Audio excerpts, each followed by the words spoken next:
après Fasema Takma ca Evenprod ñoom daal temps yi ñooy def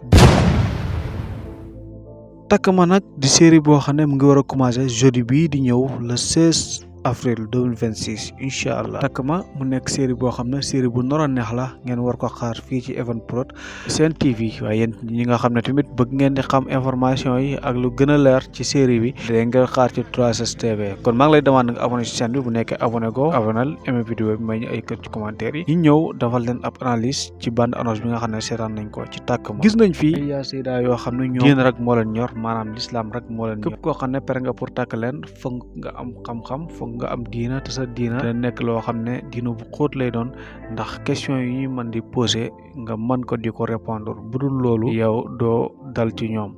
mu am tamit góor ñoo xam ne ñoom dañuy làqatu bañ a wane li ñu am ci xale yu jigéen ñi pour fas yéene am fa jabar mais xale yu jigéen ñi ñenn ñi ñoom toroxal góor lu yomb la ci ñoom daal pour ñoom góor bu sa poste diisul daal waruñ sëq sax ak yow waxuma laa nag nga leen di jéem a proposer li nga xam ne moo nekk mariage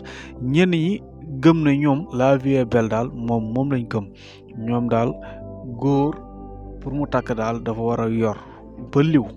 daal di mën a takk ndax boobaa ñu mën di am ci appartement yi di am ci xaalis bu mbëri Takma nouvelle série boo xam ne Evenprod moo ko indi mu am ci ay kilifa yoo xam ne ñoom dañuy wax seen doom sa ndey nga niru doom ja ndey ja nag kuñ koy wax nga mer sa ndey laa liggéey lu baaxul am ci ay xale yu jigéen yoo xam ne ñoom it ñoom sag rek lañ gëm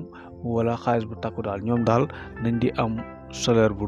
duuf daal te duñ ko amee fenn furu ci góor ñi nag am ci yenn xale yu jigéen yoo xam ne fas yéene wuñ sëy ngir lan ngir seen papa mandi gi mu nekkee ba looloo tax ñoom ñu jàpp ne góor yëpp est-ce que nii lañ mel ba loolu moom moo leen di teree am jëkkër Takma di série boo xam ne série bu nar a am solo la série bu nar a def bëm la Evenprod war ko indi kon gars yi na ngeen xaar Takma ci Evenprod waaye tamit dañu ànd ak yéen ci analyse bi incha allah comme niñ ko yàgg defee comme niñ leen koy defee ci série Bété Bété ak yeneen série mu am loo xam ne gis nañ ko ci muy tànnkatu dàll boo gis Olof Njaay nee na ci rax lay mujjee kon Takma bëri na tànnkat bëri na ñoo xam ne dañuy tànn jëkkër maanaam góor boo refatul galanwoo mënoo sañse yoruloo oto yoruloo ligsewoo yoruloo sexe yow waxuñ ci yow dara am ñoo xam ne ñoom diina rek moom moo leen ñor dont la yoroo dara am ñoo xam ne nag da ngay yor diine ba pare yor xaalis am na ñoo xam ne moom seen diine ñorul leen sax waaye ñoom li leen ñor moom mooy nga am poos bu diis Takma nag xew na Takma waa ji wax na ko ci Fasema rek lay mujjee kon góor jëkkër dañ ko war di tànn comme ni nga xam ne noonu la ñuy tànnee jabar jigéen ju nekk war nga tànnal say doom ñu am papa ju baax papa joo xam ne bu responsable lay doon papa joo xam ne papa ju am diina la waaye papa ju am jom la waaye papa ju am yërmande la ci njabootam waaye góor tamit war na tànnal ay doomam yaay joo xam ne yaay ji responsable la yaay ju am diina la yaay jullite la yaay ju yiw la yaay joo xam ne daal fépp foo xam ne ci lu ñaaw la nit ñi duñ ko fa séntu sax waxuma laa boog ñu ko fay fekk wala sax buñ ko fa séntoo duñ ko fa fekk muuru nag taxul nga nekk nit ku baax waaye day màndarga ne kii nit ku baax la teg garafaas wala sol lu gàtt taxul nga nekk nit ku bon waaye day màndarga ni kii du nit ku normal nu mu amee ci jigéen ñi noonu la amee ci góor ñi Takma daal mbir la moo xam ne dina nar a def bëm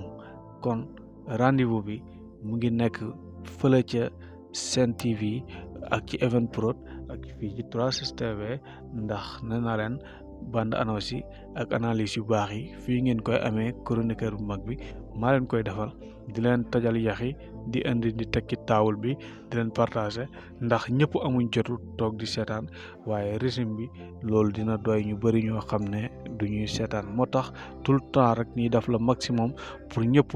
di mën a comprendre sunu analyse di ñëpp di mën di comprendre épisode yi nga xam ne ñu ngi daw kon Takma dina am allah bu 21h jotee fee ci Evenprod dina daw foofu noonu kon bande annonce bi saa buñ ko dugalee rek dañ di daal di indiwaat sunu analyse waxtaan ci ak yéen en tout cas série la boo xam ne série buy neex la ndax après fase ma takk ma Evenprod daal toujours rek ñoom ñi ngi génn fu nooy bu takk ma jeexee nag xam naa ne célibataire dina ñëw de loolu moom maa leen ko wax jàpp leen ko nag gars yi am na surprise boo xam ne nag bëggoon naa leen ko wax mooy yéen ñi nga xam ne suivre ngeen Laalaake saison 1 jàpp leen ne saison 2 bi léegi mu commencé ndax le 18 bii ci lañ ko war a lancé kon saison 2 Laalaake ngeen ñi ko doon xaar jàpp leen ne léegi mu ñëw maa ngi lay demande nga abonné ci chaîne bi bu nekkee abonné ko aimé sunu vidéo may ñu ay kër ci commentaire yi maa ngi lay demande tamit naka nga gisee nouvelle série bi war a am tudd takk ma ci Evenprod ban gis-gis nga ci am bindal ma ko ci commentaire yi.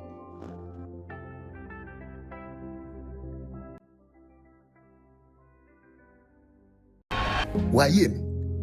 xanaa sonnu leen ci fase ma ak fase naa la tas sëy yi dafa doy na quoi ñi war a takk nañu takk